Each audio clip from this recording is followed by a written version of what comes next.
Bonjour à tous, on parle météo cette semaine puisque nous sommes avec Vincent Minca, prévisionniste pour Météo de Savoie. Bonjour. Bonjour. On va parler météo à court terme et puis à plus long terme. On va commencer par le court terme. Cette semaine, on a un peu de neige ce lundi. Ça devrait pas durer malheureusement. La pluie va remonter assez haut en altitude. Ouais, alors aujourd'hui on attend un petit peu de neige, mais vraiment en faible quantité, au-dessus de 700 mètres environ. Vraiment faible, on attend entre 1 et 3 cm à 1000 mètres, donc ça ne va pas suffire pour améliorer l'enneigement. Demain, retour d'un temps sec, avec probablement du soleil en montagne, de la grisaille en plaine. Et puis mercredi, une nouvelle perturbation qui va donner de la neige, mais alors vraiment à haute altitude, au-dessus de 2300 mètres. Donc là, ça risque encore de lessiver le manteau neigeux. Jeudi, on attend de la neige à 1800 mètres le matin. Et alors là, on croise les doigts, parce que normalement, la limite neige devrait s'abaisser vers 1000-1200 mètres l'après-midi et 500 mètres en fin de journée. On s'aperçoit que c'est de plus en plus aléatoire. Avant, on manquait de neige un peu au début de l'hiver. Maintenant, même au cœur de l'hiver, on a un épisode de pluie qui peut tout rincer. Et puis, il faut repartir un peu à zéro. Ouais, c'est vrai que depuis quelques hivers, on a des gros redoux avec une limite neige qui, pratiquement tous les hivers, remonte au-delà de 2000 mètres, 2300 mètres. Avant, c'était exceptionnel. Ça arrivait quelques hivers de temps en temps. Là, c'est assez régulier. Tous les hivers, on a ces fameux redoux, même parfois plusieurs fois au sein du même hiver. Et puis le problème, c'est qu'on avait installé des canons à neige et puis qui ne tournent pas beaucoup parce que le froid n'est pas vraiment là pour l'instant. C'est cyclique. On dit qu'on a des années à neige ou des périodes avec beaucoup de neige l'hiver. Est-ce que c'est vrai ? On entend forcément un peu tout et n'importe quoi en matière de météo souvent. Ouais, c'est un peu vrai. Alors on a eu des périodes où on a eu vraiment un bon enneigement dans les Alpes. C'était fin des années 70, début des années 80, où là vraiment les hivers étaient très enneigés. À partir de 87-88, c'est là qu'on a commencé à avoir des hivers beaucoup moins enneigés. Donc c'est là qu'on a commencé à mettre en place des canons à neige. C'était surtout à partir de 1990. Et puis là, maintenant, on a des hivers. Alors les cycles, on va dire, qui sont plutôt peu enneigés. On a de moins en moins d'hivers enneigés, de plus en plus d'hivers doux. Ça peut revenir à l'inverse, on ne sait pas, on croise les doigts. Ou en tout cas, il y a un réchauffement climatique qu'on voit quand même concrètement.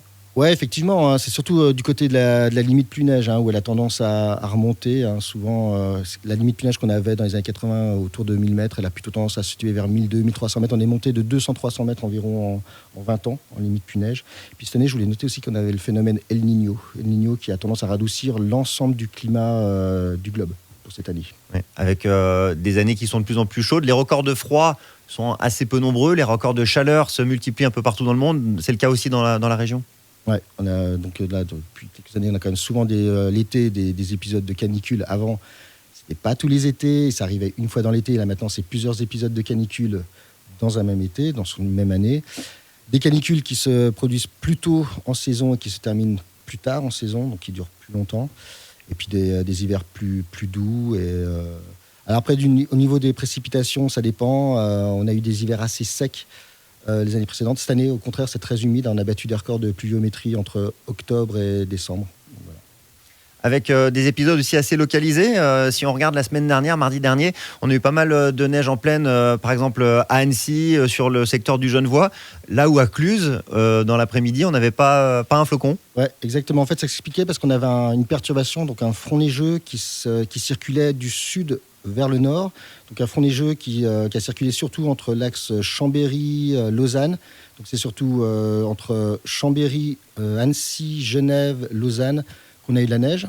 Et par contre, plus à l'intérieur des Alpes, donc du côté de Cluses, Samoin, Chamonix, Megève, là on a eu quelques flocons, voire quelques centimètres, mais pas plus. Donc c'est assez classique. C'est quand une perturbation arrive comme ça, qu'elle circule dans un courant du sud vers le nord, c'est plutôt l'ouest du département qui est concerné par la neige. Et je sais que les montagnards disent, dans ces conditions, la neige arrive par le bas, ils disent. Ça, c'est pas spécialement nouveau, parce que, par exemple, l'été, on s'aperçoit qu'on a des orages très, très locaux, assez violents, très, très localement, et puis à quelques kilomètres, pas grand-chose. Ça a tendance à s'accentuer, ce phénomène-là ? Non, ça a toujours existé. Les orages l'été, s'ils sont localisés, c'est dû au relief, en fait. Ils se forment au-dessus des reliefs, et après, selon la direction des vents en altitude, ils vont se diriger plutôt par ici, plutôt par là. C'est les vents en altitude qui vont diriger après le déplacement des orages, mais c'est vraiment le relief, l'été, qui fait qu'on a des développements orageux. D'accord, donc il est reçu a priori alors.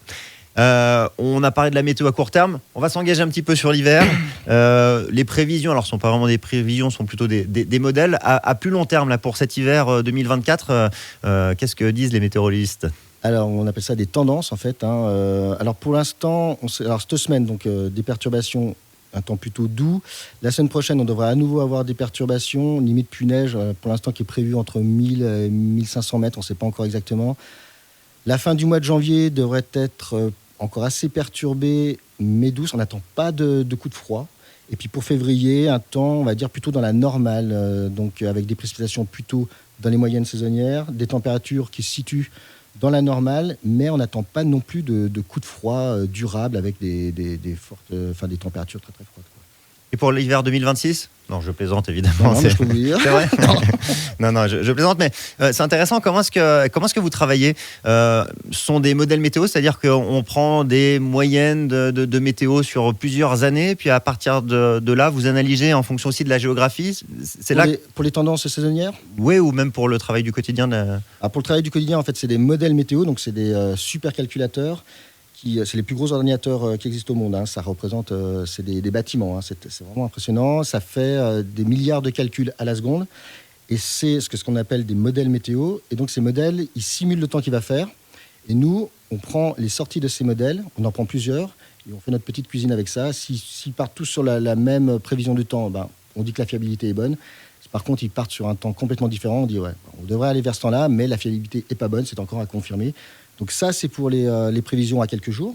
Et puis pour les tendances saisonnières, où là, c'est à plus long terme, là, on va se situer par rapport aux normales saisonnières. Donc, est-ce qu'on va avoir un temps plus doux ou plus froid que la normale, ou est-ce qu'on va avoir un temps plus sec ou plus humide que la normale ? Mais après, on ne peut pas dire, il va tomber tant à telle période. C'est plus compliqué. Non, mais le facteur humain reste important. Il faut pouvoir analyser tous ces chiffres et tous ces super calculateurs. S'il n'y a pas un humain derrière pour avoir, notamment dans la région, un peu une connaissance des reliefs, une connaissance des massifs, ça a son importance. Exactement. Donc, pour la météorologie, donc, les modèles nous sortent une prévision du temps. Et nous, après, les météorologues, quand on connaît bien la région, la géographie de la région, là, on peut affiner les prévisions. Dire telle vallée sera plus soumise aux perturbations que telle autre. Voilà, donc on a par exemple des situations de feun quand le vent vient du sud, où le pied du Mont Blanc va rester sec, alors qu'ici on aura, sur côté Annecy, Genève, on aura beaucoup de pluie.